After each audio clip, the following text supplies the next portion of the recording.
ज्योतिष और जीवन में आपका स्वागत है। श्री गुरु चरणों में नमन कर श्री गणेश की वंदना करता हूँ। हमारी भारतीय सनातन संस्कृति में जो विभिन्न देवी देवता हैं, उनके विभिन्न स्वरूप हैं। क्या अर्थ है उनका? जो मूर्ति विज्ञान के रहस्य को नहीं जानते, वो प्रायः प्रतिमाओं के आकार को देख करके उनका उपहास उड़ाते हैं, मजाक बनाते हैं। जो रहस्य जिनके माध्यम से ये जाना जाता है कि क्या प्रतीक है इनका, ये स्वरूप जो हैं देवी देवताओं के, वो निदान विद्या, वो प्रतीक विद्या, वो नष्ट सी हो गई। बहुत कम लोग आज उस विद्या के बारे में जानते हैं। कहीं न कहीं तंत्र ग्रंथों में उसका उल्लेख मिलता है, या फिर गुरु चरणों में बैठ करके किसी को थोड़ी बहुत जानकारी उसकी हो जाए। अन्यथा आम व्यक्ति भगवती के या किसी भी देवी देवताओं के जो विभिन्न स्वरूप हैं, उसके क्या तात्पर्य, क्या उसके संकेत हैं, ये नहीं समझ पाते। हम चर्चा कर रहे हैं 10 महाविद्याओं के ऊपर, और 10 महाविद्याओं में प्रथमा भगवती महाकाली के ऊपर। तो आज चर्चा करते हैं भगवती महाकाली के स्वरूप। क्या है स्वरूप, और क्या इंगित करते हैं वो, क्या संकेत है उस स्वरूप के। भगवती महाकाली हैं क्या? वो महाकाल, वह तम, वह अंधकार स्वरूप, वो शक्ति जो इस पूरे ब्रह्मांड में सर्वत्र व्याप्त है, जो अजन्मा है, जो अनंत है, उनकी शक्ति है महाकाली। उनका जो स्वरूप प्रतिमाओं में, चित्रों में दिखाई देता है, बड़ा भयावह स्वरूप है। वो दिगंबरा हैं, वो निर्वस्त्र हैं, नग्न हैं सर्वथा, शव के ऊपर आरूढ़ हैं। वो मुंडमाला धारण कर रखी है उन्होंने। उनका एक हाथ अभय मुद्रा में, एक हाथ वर मुद्रा में, एक हाथ में उन्होंने खड्ग धारण कर रखा है, और एक हाथ में तुरत का कटा हुआ नरमुंड लटका हुआ है। यह स्वरूप है उनका। कितना भयावह स्वरूप, क्या संकेत है, निदान विद्या से क्या पता चलता है, थोड़ा समझते हैं इस बात को। दिगंबरा, नग्न है वो, क्या संकेत है ये? जब महाकाल स्वयं सर्वत्र व्याप्त हैं, इस छोर से उस छोर तक, तो भगवती महाकाली, उनकी शक्ति, वह भी तो सर्वत्र व्याप्त हैं। कोई आकार नहीं उनका। अभी विश्व की सबसे बड़ी प्रतिमा सरदार वल्लभ भाई पटेल की, वो विश्व की सबसे बड़ी प्रतिमा है, लेकिन उसका एक निश्चित आकार है। जब निश्चित आकार है तो उस आकार के वस्त्र बना करके पहनाए जा सकते हैं। लेकिन जिसका कोई आकार ही नहीं, जिसका कोई और छोर नहीं, जो अनंत है, उसे वस्त्र कैसे पहना सकते हैं? इसीलिए भगवती की जो नग्न स्वरूप है, उसका आधार क्या है? उनका दिगंबर होना, उनका अनंत होना। दिगंबर, दिक यानी दिशा, अंबर यानी वस्त्र। जो अनंत है उसके वस्त्र तो दिशाएं ही हो सकती, उससे वस्त्र पहनाए ही नहीं जा सकते। इसलिए भगवती का स्वरूप दिगंबर है, नग्न है। वो शव के ऊपर आरूढ़ हैं। जो जगत है, जीवित जगत, वो शिव रूप है। लेकिन भगवती तो प्रलय काल की स्वामिनी, प्रलय की अधिष्ठात्री देवी हैं। प्रलय कालीन रात्रि का चरम जो स्थिति है, उसकी प्रतीक हैं वो जगत के जागृत जीवित स्वरूप के शिव रूप की अधिष्ठात्री नहीं हैं। वो हैं प्रलय काल में, जब सब कुछ नष्ट हो जाता है, कुछ नहीं बचता, केवल शव बचते हैं, तो भगवती उस स्वरूप की स्वामिनी हैं। इसलिए उनको शवारूढ़ बताया गया, शव के ऊपर आरूढ़ हैं वो। लेकिन सब कुछ नष्ट होने के बाद प्रलय काल की स्थिति में भी भगवती महाकाली अकेली खड़ी अट्टहास करती रहती हैं। यदि संहार की स्थिति न बने तो इस जगत का सौंदर्य बना हुआ नहीं रह सकता। संहार के बाद जगत का पुनर्निर्माण, पुनर्सृजन होता है, नवसृजन होता है। उसके लिए बीजों की आवश्यकता होती है। भगवती महाकाली ने बीज रूप नरमुंडों की माला अपने गले में धारण कर ली। 4 हाथ हैं उनके, एक अभय मुद्रा में, एक वर मुद्रा में, एक हाथ में वो खड्ग धारण करती हैं और एक हाथ में सद्य कटा हुआ नरमुंड। साधना किसी भी माध्यम से करते हैं वो साधक, उनकी मूल रूप से, प्रधान रूप से 3 आकांक्षाएं होती हैं। कुछ साधक चाहते हैं इस जगत में शारीरिक भौतिक सुख, सांसारिक सुखों की लालसा के लिए वो उपासना आराधना करते हैं। कुछ साधक चाहते हैं मृत्यु के बाद सद्गति, उन्हें स्वर्ग मिले।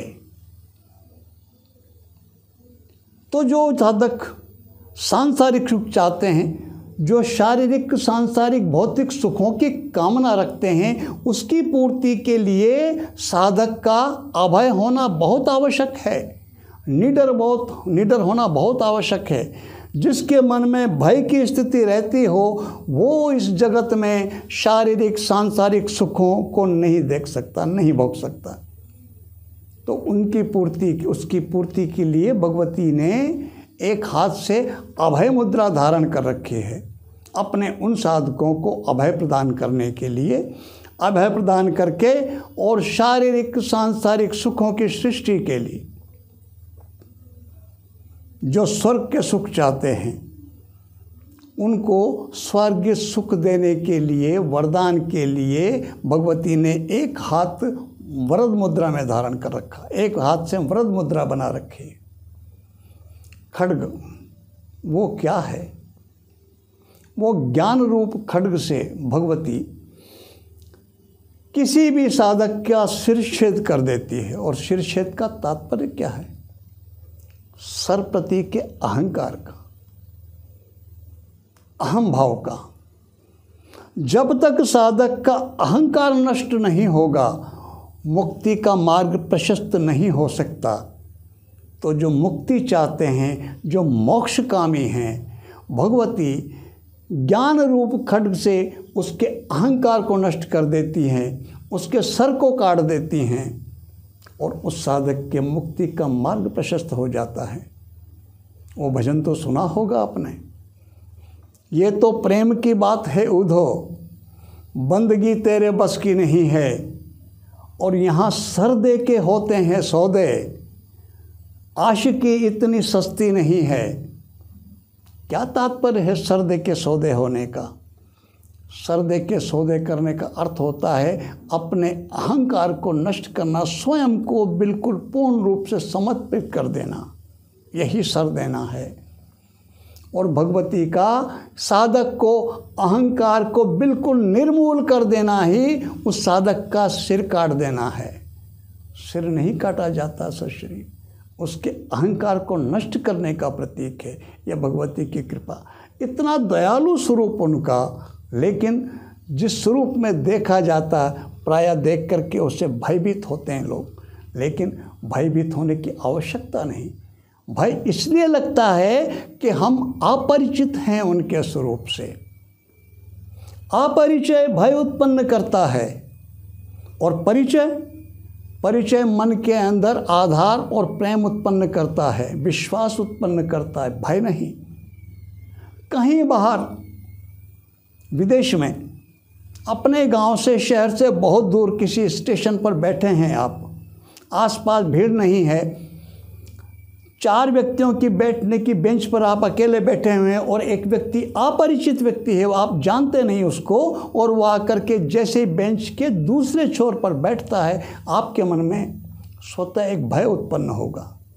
क्यों?